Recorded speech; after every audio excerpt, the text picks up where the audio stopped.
everyone, and a very good day to all of you. I hope you are doing well and ready for another exciting journey into the world of literature. Today, we are exploring post-colonial poetry. In this, we will uncover how poets from formerly colonized countries challenge colonial narratives, reclaim their identities, and gave a voice to experiences that were once silenced. Let's move to the introduction. Today, our focus is on post-colonial poetry, a branch of post-colonial studies that looks at how poets from formerly colonized societies responded to empire, cultural domination, and identity crisis through the art of verse. And we will explore Derek Walcott's poem, A Far Cry from Africa. The term post-colonial is more complex than it seems. At first glance, it appears to mean simply after colonialism. But post-colonialism is not just a historical marker.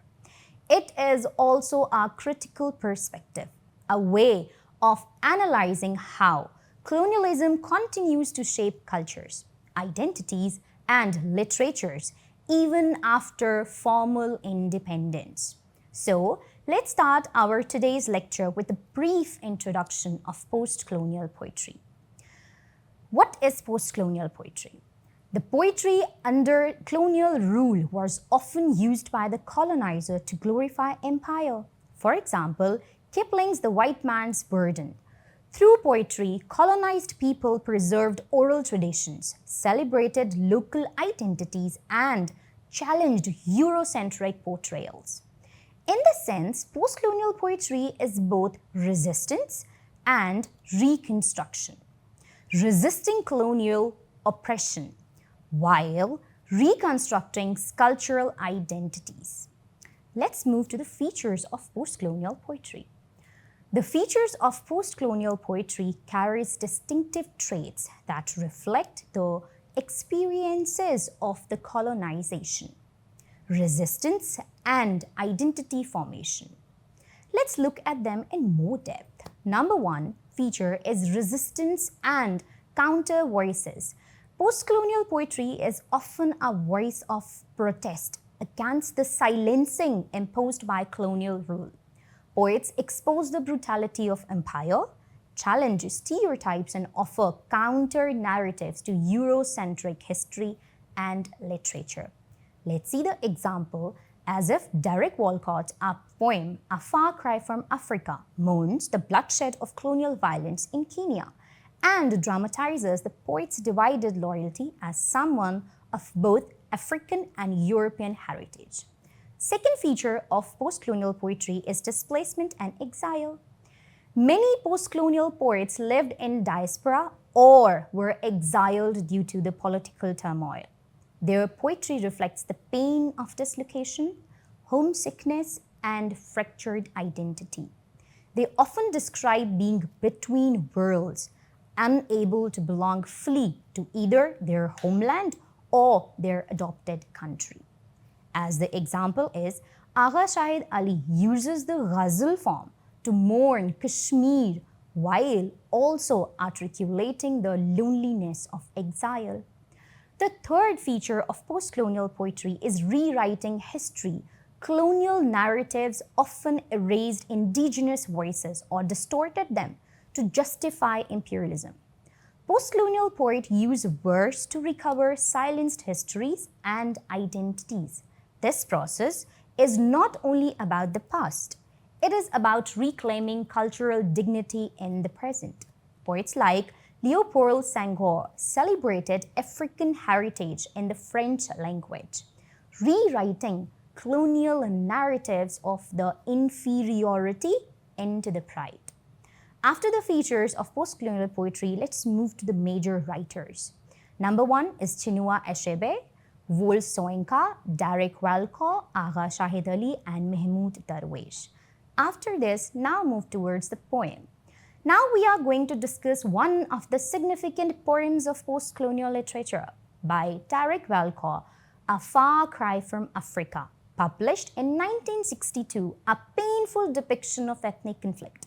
The opening images of the poem are drawn from the Mau Mau uprising, an extended and bloody battle during the 1950s between European settlers and the native Kikuyu tribe.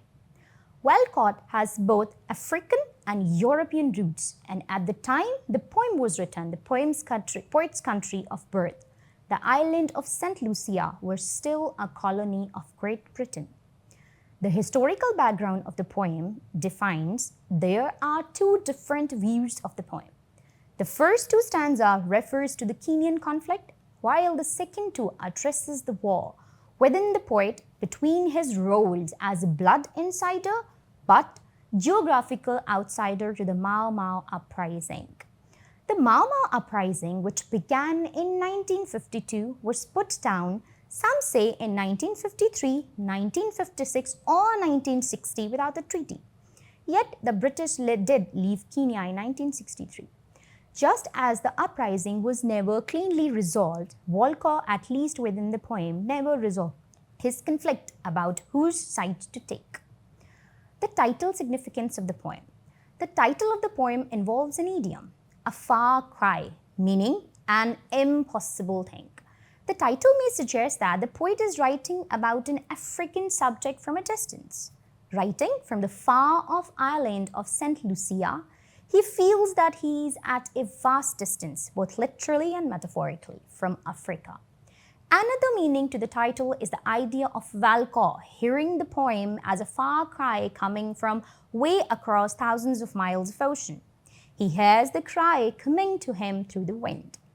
Let's move to the critical analysis of the poem. A far cry from Africa, in this, the poet ironically describes how he rejects the British culture and the colonial ideology. The poem, A Far Cry from Africa, belongs to post-colonial poetry. Mainly, the poem discusses the events of the Mau Mau uprising in Kenya in the early 1950s. It was a bloody battle during 1950 between the European settlers and the native Kikuyu tribes in Kenya. The Kenyan tribes rebelled against the British, who stole their motherland. The rebellion was under a secret organization called Mau Mau. It is estimated as a large number of Kikuyu as well as whites were slaughtered during the process. The poem starts with the painful, harsh experience of the rebellion that changed the tranquil peace setting of the country. The nation itself compared to an animal, as it indicates an animal like a lion, tawny pelt, and how Kikuyu started the bloody battle. The Kikuyus are compared to flies who are feeding on blood. We are also informed about the aftermath of the rebellion. The poet describes that the country before the conflict was a paradise. And with an ironical comment, he indicates the death, inhumanity, and destruction occurred in the land. The worms that can be seen as the ultimate emblem of stagnation and decay cries at the merciless death.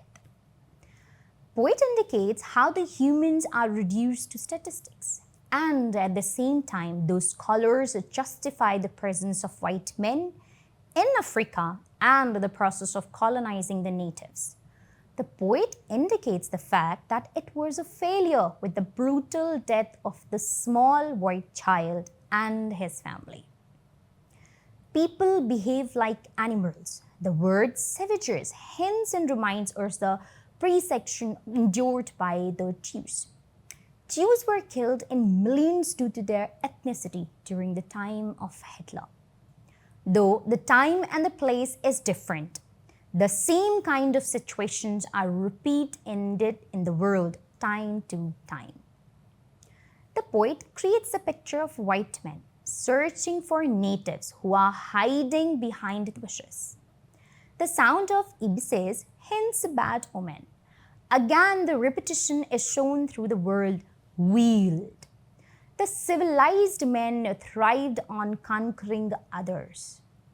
This process of violence and conquering each other indicates the law of the jungle. the violence of the beast on beast can justify according to the law of jungle, which is killing, and which is the law of jungle killing for prey. They call for the massacre they create by killing as war. Ironically, wars between people are described as following the beat of a drum, an instrument made of an animal hide stretched over a cylinder.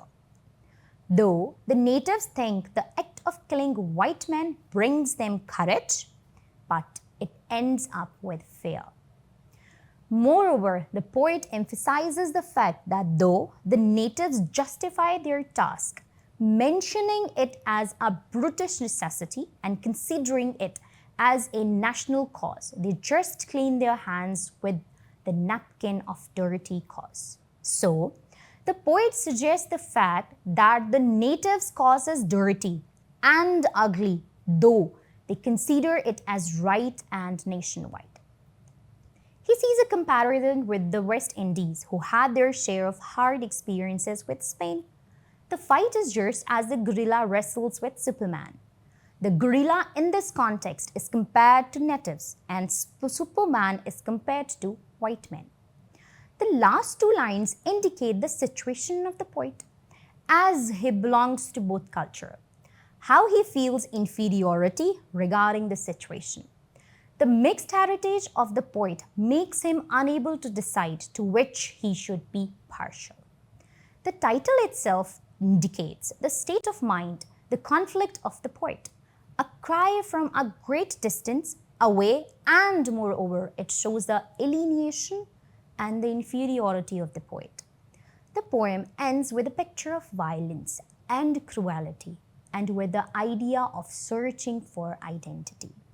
That's it for today. We will see in the next lecture the theoretical analysis and the literary devices used and explored in the poem by Derek Belko.